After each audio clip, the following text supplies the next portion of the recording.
आज की इस वीडियो में हम टैक्स रिटर्न्स फाइल करना सीखेंगे जो कि स्पेशली डिज़ाइन की गई है सैलरीड पर्सन्स के लिए।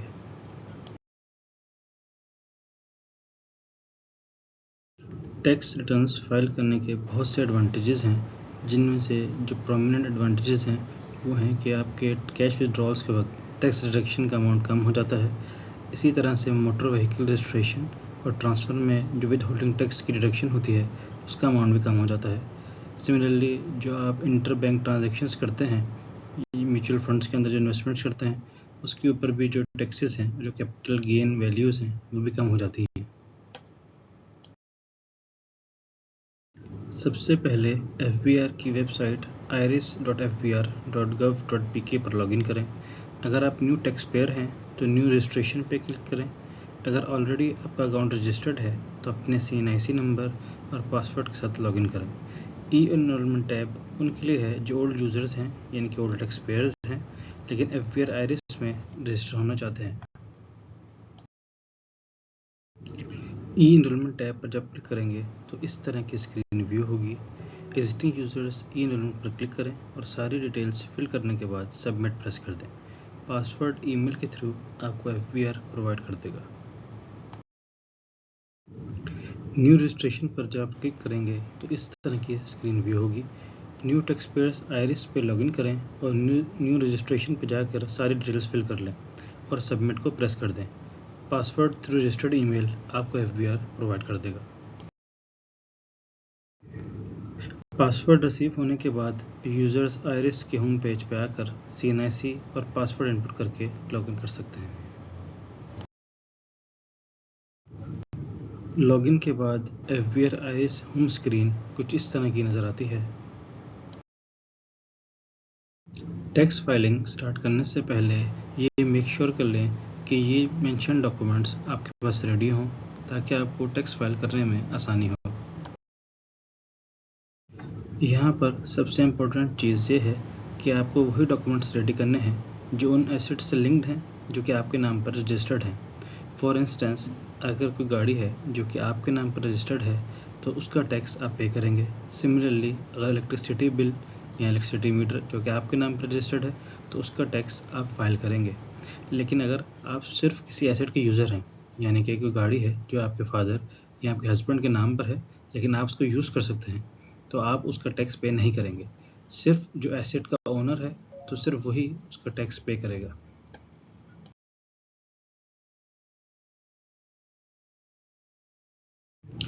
किसी भी सैलरीड पर्सन के लिए सबसे पहला जो नेसेसरी रिक्वायर्ड डॉक्यूमेंट है वो टैक्स डिडक्शन सर्टिफिकेट है जो एम्प्लॉयर आपको इशू करता है।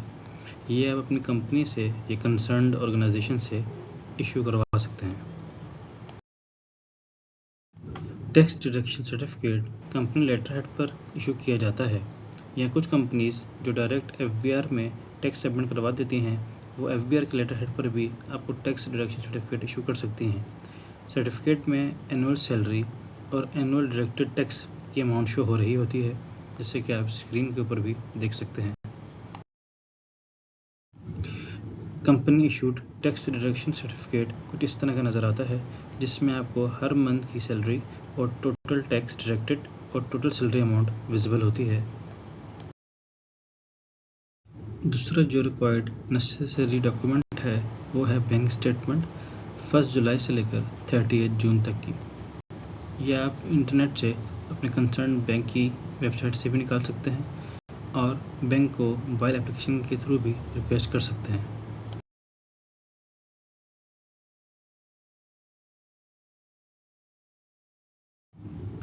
थर्ड डॉक्यूमेंट जो रिक्वायर्ड है वो टैक्स सर्टिफिकेट उन तमाम एसेट्स का होगा जो आपके नाम पर रजिस्टर्ड हैं, फॉर एग्जांपल कार, घर या कोई प्रॉपर्टी।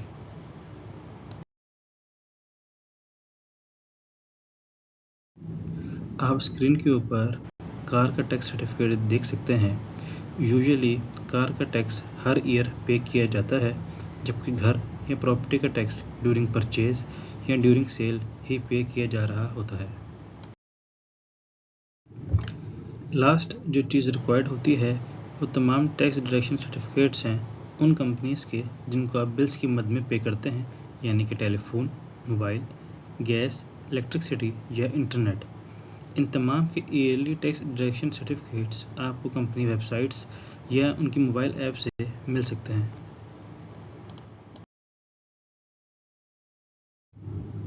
स्क्रीन पर आप मोबाइल टैक्स सर्टिफिकेट को देख सकते हैं जो कि आप ऐप या कंपनी वेबसाइट से इशू करते हैं।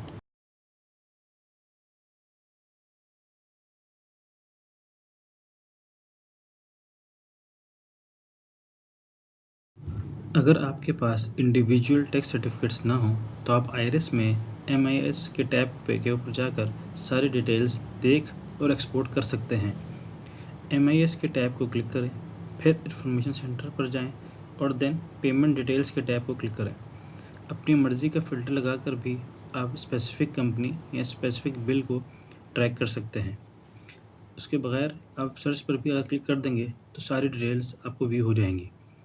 आप स्पेसिफिक कंपनी और स्पेसिफिक कैटेगरी के हिसाब से टोटल ईयर का जो टैक्स है उसको कैलकुलेट कर लें और सम अप करके उसको FBR IRS में यूज़ करने के लिए रेडी कर लें।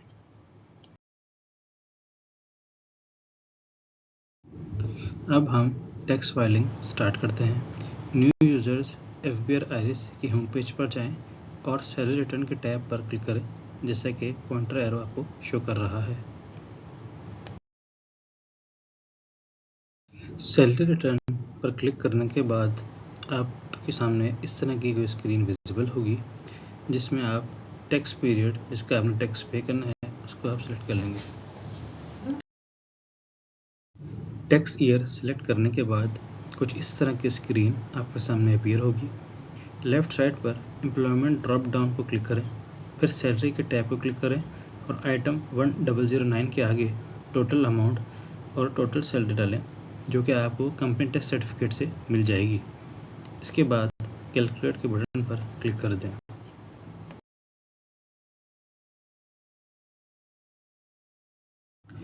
इसके बाद टैक्स चार्जेबल / पेमेंट्स के टैब पर जो कि लेफ़्ट साइड पर आपको शो हो रहा होगा उसके ऊपर क्लिक करें। ड्रॉप डाउन में एडजस्टेबल टैक्स पर क्लिक करें। इसके बाद जिन एसेट्स का आपने टैक्स पे कर दिया है उनके आगे वैल्यू और टैक्स कलेक्टेड को इनपुट कर दें। For example salary of employees US 149 के आगे अपनी एनुअल टोटल सैलरी डालें जो कि आपको कंपनी प्रोवाइड टैक्स सर्टिफिकेट से मिल जाएगी। सिमिलरली टैक्स डिडक्टेड के सेल में टैक्स अमाउंट डालें जो कि अगेन आपको टैक्स सर्टिफिकेट से ही मिल जाएगी। इसके बाद आप कैलकुलेट के बटन पर क्लिक कर दें।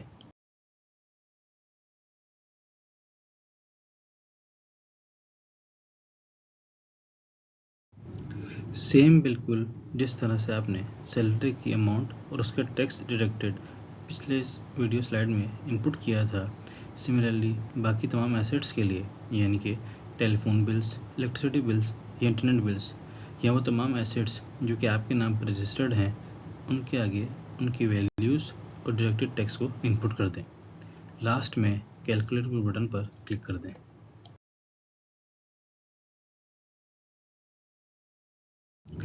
एग्जाम्पल के तौर पर इंटरनेट बिल US 236 1D को इनपुट करते हैं। पहले 641 5005 की रो के आखिर में प्लस साइन को क्लिक करें जैसे कि पॉइंटर शो कर रहा है।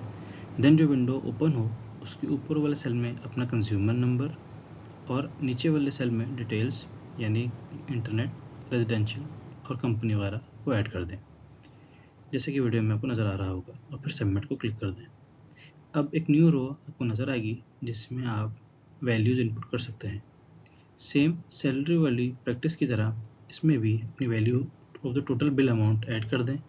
सिमिलरली जो अमाउंट टैक्स डिडक्ट हो चुका है उसको भी टैक्स डिडक्टेड के सेल में इनपुट कर दें। ये तमाम डिटेल्स आपको आपके इंटरनेट टैक्स सर्टिफिकेट से मिल जाएंगी। इसके बाद लेफ़्ट ड्रॉप डाउन मेन्यू में कंप्यूटेशंस को क्लिक करें।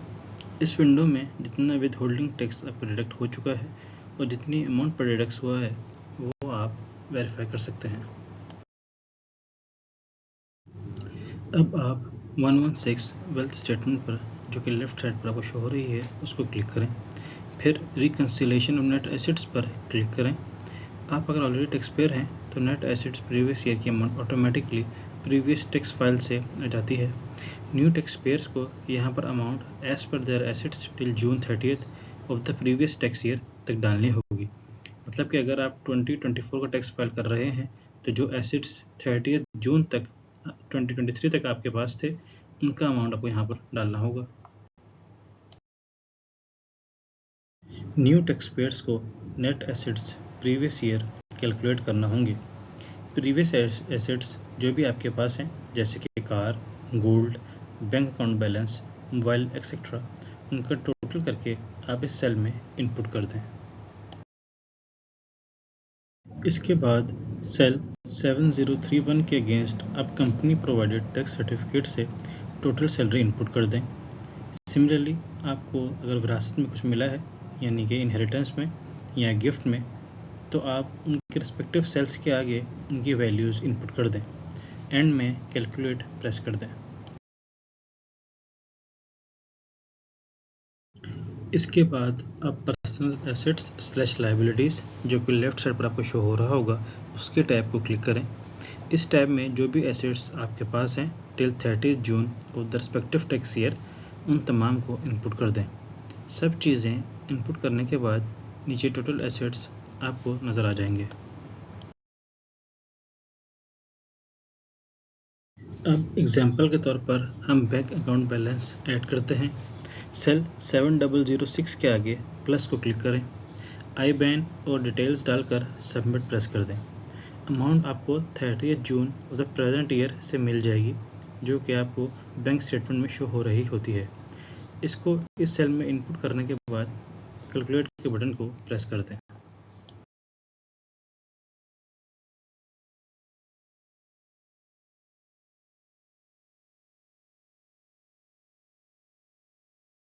सिमिलरली हम बाकी एसेट्स भी सेम तरीके से इनपुट कर देंगे और नेट एसेट्स करंट ईयर में हम टोटल देख सकते हैं।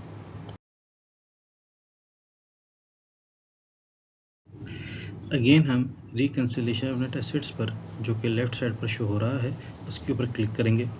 हम देख सकते हैं कि हमारे पास कुछ अनरिकंसाइल्ड अमाउंट आ रही है जो कि ये शो कर रहा है कि हमारे आउटफ्लोज और हमारे इनफ्लोज के अंदर डिफरेंस मौजूद है और इसी अनरिकंसाइल्ड अमाउंट को हमने ज़ीरो करना है।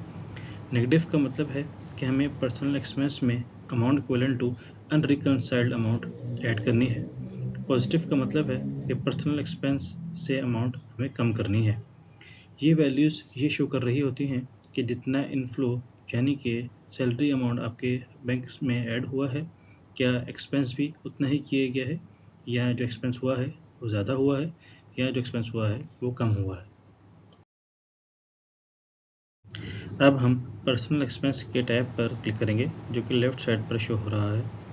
जिस चीज़ में पूरा ईयर आपने कंट्रीब्यूट किया है यानी कि इलेक्ट्रिसिटी, वाटर, कार मेंटेनेंस या कार पेट्रोल वगैरह 1 जुलाई प्रीवियस ईयर से लेकर 30 June of the present year तक सब के आगे टोटल ईयरली अमाउंट आप ऐड कर देंगे।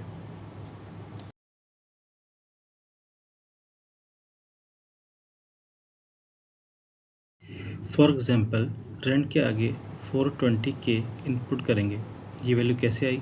मैंने 12 मंथ्स का रेंट को यहाँ टोटल करके लिख दिया है। सिमिलरली व्हीकल मेंटेनेंस में एक अप्रोक्स वैल्यू आप ऐड कर देंगे कि पूरे साल में आपने व्हीकल के ऊपर कितना खर्चा किया, चाहे वो पेट्रोल या मेंटेनेंस की मद में हो।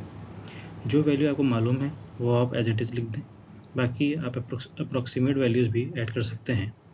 एंड में कैलकुलेट प्रेस कर दें और चेक करें कि पर्सनल एक्सपेंस 7089 की टोटल अमाउंट अनरिकंसाइल्ड अमाउंट के बराबर होनी चाहिए। अगर अमाउंट के अंदर कोई भी अनबैलेंस है तो आप उसी हिसाब से अपने एसेट्स को कम या ज़्यादा कर सकते हैं और उनकी अप्रोक्सीमेट वैल्यूज़ को भी यहाँ पर चेंज करके लिख सकते हैं। अगेन हम लेफ़्ट साइड पर रिकंसिलिएशन ऑफ नेट एसेट्स के टैब पर क्लिक करेंगे और चेक करेंगे कि हमारा अनरिकंसाइल्ड अमाउंट 703,000 के अगेंस्ट ज़ीरो हो चुका है या नहीं। अगर हमारी अमाउंट ज़ीरो हो चुकी है तो इसका मतलब है कि हमने सक्सेसफुली अपना टैक्स फाइल का प्रोसेस कंप्लीट कर लिया है। अब जो लास्ट चीज़ रिमेनिंग रह जाएगी वो होगा टैक्स फाइल सबमिशन। अगर आप अपना फॉर्म सबमिट फ़ौरन नहीं करना चाहते तो सेव पर क्लिक कर दें और अगर आप अपना टेक्स्ट फाइल सबमिट करवाना चाहते हैं तो सबमिट के बटन पर क्लिक कर दें।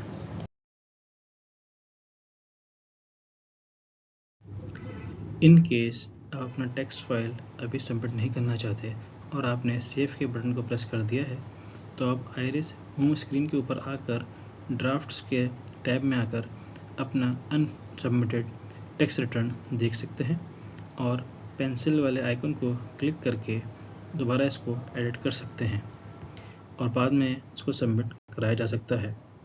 अगर आपने सबमिट को प्रेस किया होगा तो वो सबमिटेड फाइल आपको आउटबॉक्स के टैब में नज़र आएगी जो कि FBR के रिव्यू के बाद कंप्लीटेड टास्क में शिफ्ट हो जाती है।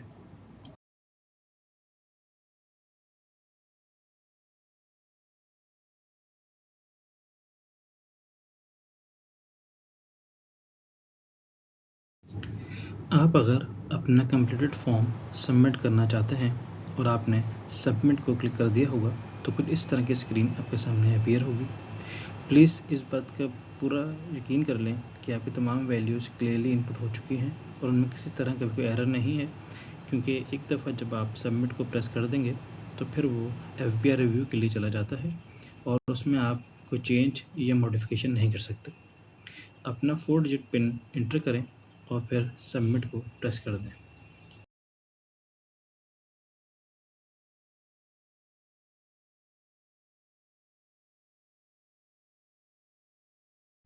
इन केस आपको अपना पुराना पिन भूल चुका है या आप न्यू टैक्स पेयर हैं और आपको अपना पिन कोड नहीं मालूम तो आप आइरिस होम स्क्रीन के ऊपर जाकर अपना पिन चेंज कर सकते हैं। आप आइरिस होम स्क्रीन के ऊपर जाएं और राइट टॉप के ऊपर अपनी प्रोफाइल के ड्रॉप डाउन को क्लिक करें। वहाँ चेंज पिन का ऑप्शन आ रहा होगा, उसको क्लिक करें, वहाँ पर अपना न्यू पिन ऐड करें और उसको कंफर्म कर दें। उसके बाद सबमिट को प्रेस कर दें और फिर दोबारा से सबमिशन के ऊपर चले जाएं। आइरिस FBR से लॉग आउट करने के लिए टॉप राइट के ऊपर मौजूद पावर बटन को प्रेस करें और होम स्क्रीन से बाहर आ जाएं। इसके बाद सबसे इम्पोर्टेंट चीज़ जो बाकी रह जाती है वो ये चेक करना होता है कि आपका स्टेटस या तो फाइलर है या फिर नॉन फाइलर। वंस आप अपना टेक्स्ट सबमिट कर देंगे तो आपका स्टेटस नॉन फाइलर से फाइलर हो जाएगा। उसको चेक करने के लिए हम एक्टिव टेक्स्ट पेयर लिस्ट यानी ATL को चेक करते हैं। टेक्स्ट फाइल करने के बाद active text pair list ATL लाजमी चेक कर लें। इससे आपको अपना फाइलर स्टेटस एक्टिव या इनएक्टिव पता लग जाएगा। आइरिस मेन स्क्रीन के ऊपर आकर जहां पर आपने पहले अपना CNIC और लॉगिन ID ऐड किया था उसी को स्क्रॉल डाउन करें और नीचे एक्टिव टेक्स्ट पेयर लिस्ट यानी ATL सेक्शन पर आ जाएं। पैरामीटर टाइप में CNIC नंबर इनपुट कर दें। इसके बाद कैप्चा एंड सेट करके वेरीफाई प्रेस कर दें। राइट साइड के ऊपर आपको अपना फाइलिंग स्टेटस विजिबल हो जाएगा कि आया वो एक्टिव है या इनएक्टिव। इन केस आपका फाइलिंग स्टेटस इनएक्टिव हो तो उसके नीचे उसका रीज़न भी आ रहा होगा। अमूमी तौर पर लेट फाइलिंग के केस में ये स्टेटस इनएक्टिव कर दिया जाता है तो उसकी पेनल्टी जो कि 1000 rupees for individual salaried person है वो पे करनी होती है। वो पे करने के बाद आपका स्टेटस एक्टिव कर दिया जाता है।